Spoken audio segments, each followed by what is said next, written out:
টিসিবির খোলা ট্রাকে পণ্যের দাম বৃদ্ধিতে ক্ষোভ জানিয়েছে স্বল্প আয়ের মানুষ। তাদের অভিযোগ, এমনিতেই বাজারে দাম বেশি, তার উপর সরকারিভাবে মূল্য বৃদ্ধিতে চরম ভোগান্তিতে পড়তে হচ্ছে সাধারণ মানুষকে। টিসিবি বলছে সরকারি ভর্তুকি কমাতেই ট্রাকে দাম বাড়ানো হয়েছে, তবে ফ্যামিলি কার্ডধারীরা আগের দামেই পণ্য কিনতে পারবেন। এই ঈদে জামা জুতো অ্যাক্সেসরিজের ডিসকাউন্ট। এ বিষয়ে আলোচনা করতে রাজধানীর মালিবাগ থেকে আমাদের সঙ্গে যোগ দিচ্ছেন টিসিবির মুখপাত্র হুমায়ুন কবির। আপনাকে স্বাগত জানাচ্ছি ইন্ডিপেন্ডেন্ট সংবাদে।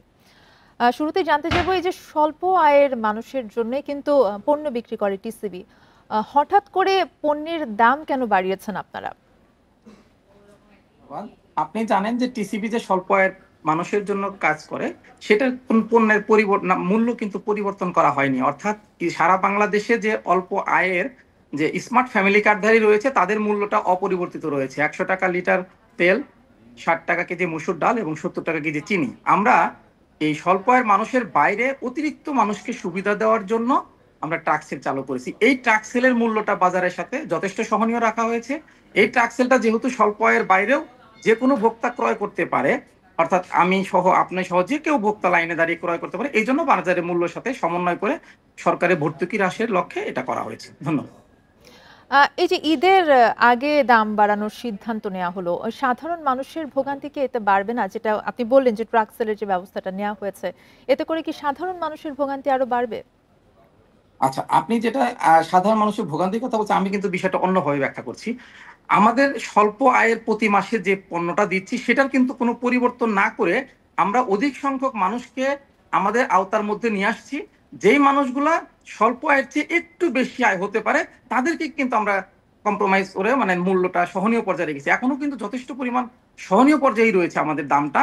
এইটা একেবারে নিম্নবিত্তর জন্য না, কিন্তু এটা নিম্নবিত্তর যে ফ্যামিলি কার্ড রয়েছে তার বাইরে অতিরিক্ত তার চেয়ে একটু বেশি আয় করেন তাদের জন্য কিন্তু বিষয়টা। এই যে খোলা ট্রাকে পণ্য বিক্রির কথা বলছিলেন, এই টিসিবির খোলা ট্রাকে পণ্য বিক্রির আওতা কি বাড়ানো হবে কিনা? আচ্ছা, ধন্যবাদ। আপনি জানেন যে আমাদের কিন্তু গত রমজানের ঈদের আগে আমরা সারা বাংলাদেশে 410টি ট্রাকের মাধ্যমে বিক্রয় করেছিলাম। সেখানে কিন্তু এই কুরবানি ঈদের আগে আমরা কিন্তু 690টি ট্রাকের মাধ্যমে পণ্য বিক্রয় করছি। প্রতিটি ট্রাকে 400 জন করে, প্রায় 2,24,000 পরিবার প্রতিদিন উপকৃত হবে। আমরা কিন্তু আওতা অলরেডি বাড়িয়েছি। প্রতিটা ডিস্ট্রিক্টে আগে 5টা করে ট্রাক ছিল, এখন 10টা ডাবল করে দিয়েছি। আমরা কিন্তু আওতা অলরেডি বাড়িয়েছি।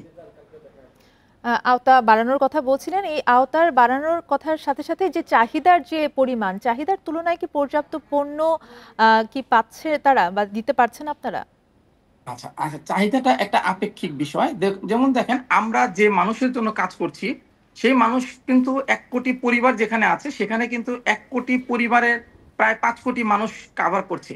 এখন যেটা ট্রাক সেল করা হচ্ছে, প্রতিদিন যদি 2,20,000 পরিবার হয় তাহলে প্রায় 10 লাখ মানুষ, যদি 5 জন করে পরিবার আমি ধরি, প্রায় 10 লাখ মানুষ প্রতিদিন উপকৃত হচ্ছে। আমাদের যে 13 দিন চলবে ঈদের আগে, এখানে কিন্তু অনেক সংখ্যক লোক, অর্থাৎ 1 কোটি লোককে আমরা আওতাভুক্ত করতে পেরেছি। যথেষ্ট পরিমাণ লোককে আওতাভুক্ত করেছি।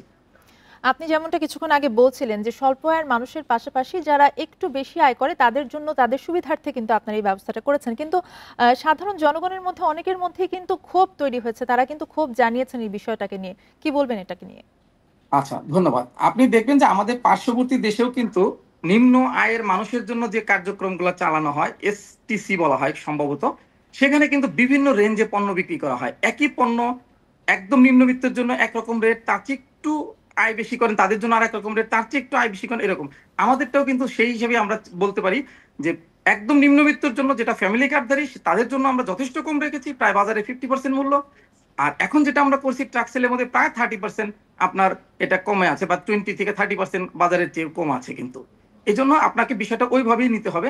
আমরা যেভাবে জিনিসটা চেষ্টা করছি যে একবারে নিম্নবিত্ত যেটা সার্টিফাইড তার চেয়ে একটু উচ্চবিত্তর ক্ষেত্রে আমরা করছি। এই পরিকল্পনার আপনাদের পরবর্তীতে পদক্ষেপটা কি হতে পারে, বা কোনো পদক্ষেপ আছে কিনা যেটা নেওয়ার জন্য পরিকল্পনা করছেন আপনারা? আচ্ছা, ধন্যবাদ। আমরা যে টার্গেট ছিল যে 1 কোটি পরিবারকে আমরা আওতাভুক্ত করব, সেটা কিন্তু স্মার্ট ফ্যামিলি কার্ড হওয়ার পরে সেটা কমে গেছে। আমরা চেষ্টা করছি যে 1 কোটি যে ফ্যামিলি কার্ডধারী ওইটাকে টার্গেট পূরণ করে এর বাইরে যদি সম্ভব হয়, আমরা এখন যে রেঞ্জে পণ্য দিচ্ছি, বাণিজ্য মন্ত্রণালয় এটা একটা নির্দেশনা রয়েছে, যদি সম্ভব হয় আমরা আরো বেশি সংখ্যক মানুষকে এর আওতায় আনার জন্য চেষ্টা করব, যেটা এখন আমরা ট্রায়ালে চলছি। এটা হয়তো ঈদের পরে বাণিজ্য মন্ত্রণালয় থেকে এই ধরনের সিদ্ধান্ত আসলে আমরা তখন আরেকটু বেশি সংখ্যক লোককে এর আওতাভুক্ত আনার চেষ্টা করব। জি, অনেক ধন্যবাদ। ধন্যবাদ আপনাকে যুক্ত হবার জন্য।